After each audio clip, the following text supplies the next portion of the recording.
This is A to Z with Mark Zinno, part of Locked On Sports Atlanta, and it starts now.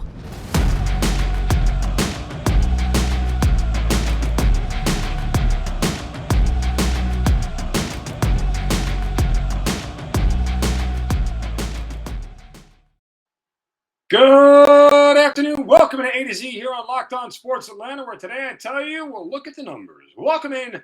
We're live here on this Tuesday and a jam-packed show for you guys. Grant McCauley from our Braves Postcast and host of From the Diamond is going to join us as well. Right on the precipice of week one of the college football season coming up, and some Falcons news and notes to get to before the end of this show. Give us a follow on Twitter at Locked On ATL.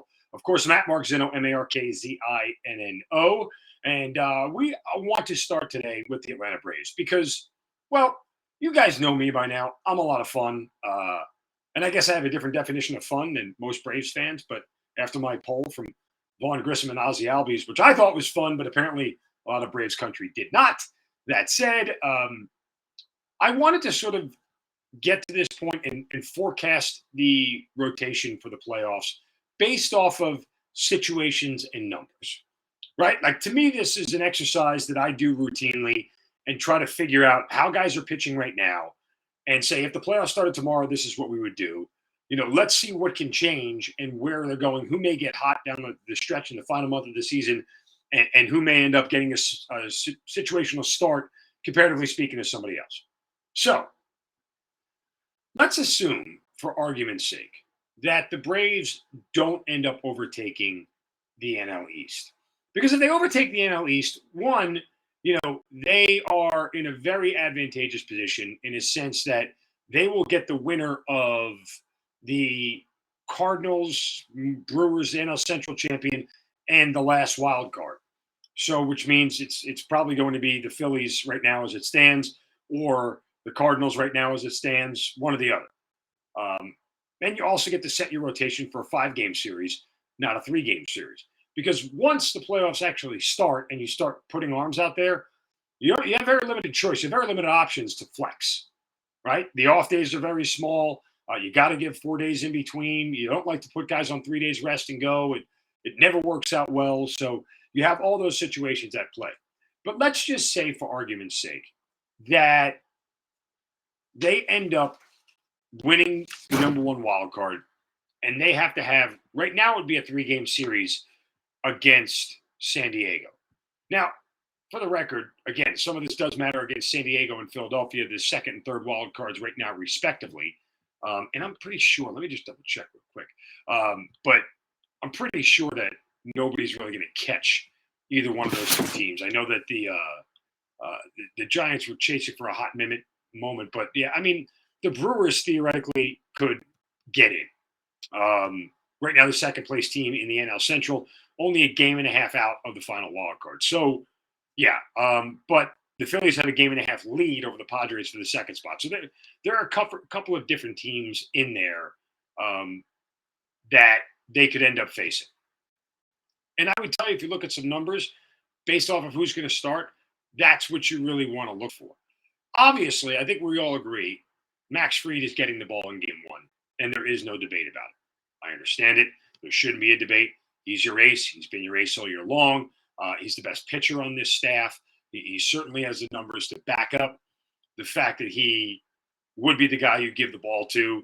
He's got a 2.52 ERA. He's got the lowest whip of any starter on the staff. That includes my boy Spencer Strider by the smallest of margins. But, you know, Max Fried clearly, again, is a guy that you want to have the ball in game one. He walks the fewest amount of batters. He's got a high strikeout rate. I mean, he's as good as you want going in game one. I don't think anybody's going to object or even second guess Brian Snitker for starting Max Fried in game one. Now, who you start in game two, I think matters who you play a little bit. Now, I've said this. I have been on the record multiple times as saying that, you know, I would go, my 3 starters in any order would be Fried, Wright, and Strider, and Morton would take a back seat. Okay? But there is a scenario, I think, where Morton could get the ball over one of the young guys. I'll tell you what that is in just a second. First, a word from our friends at Dave. You know, if you guys have ever been in the situation where you're short on cash, you're a little tight on money, Maybe you got like a wedding or a birthday coming up you need to buy a gift for, or you just got some bills that you're falling behind on, want to put some extra gas in your gas tank at this point in time. If you're living paycheck to paycheck and struggling to make ends meet, it can be really, really stressful. That's where Dave can help. Dave is the banking app that can help you get up to $500 instantly with extra cash. That's more money to fill your tank, buy that gift you're looking for, just pay off some extra bills, tackle those expenses that have been stressing you out without any hangups. There's no interest, no credit check needed, and millions of people have already downloaded the Dave app to get the financial relief they need. So here's what you do. Download the Dave app from the App Store right now. That's DAVE. Sign up for an extra cash account and get up to $500 instantly. For terms and conditions, go to dave.com/legal. Instant transfer fees apply. Banking provided by Evolve, member FDIC. Your future you will thank you. All right.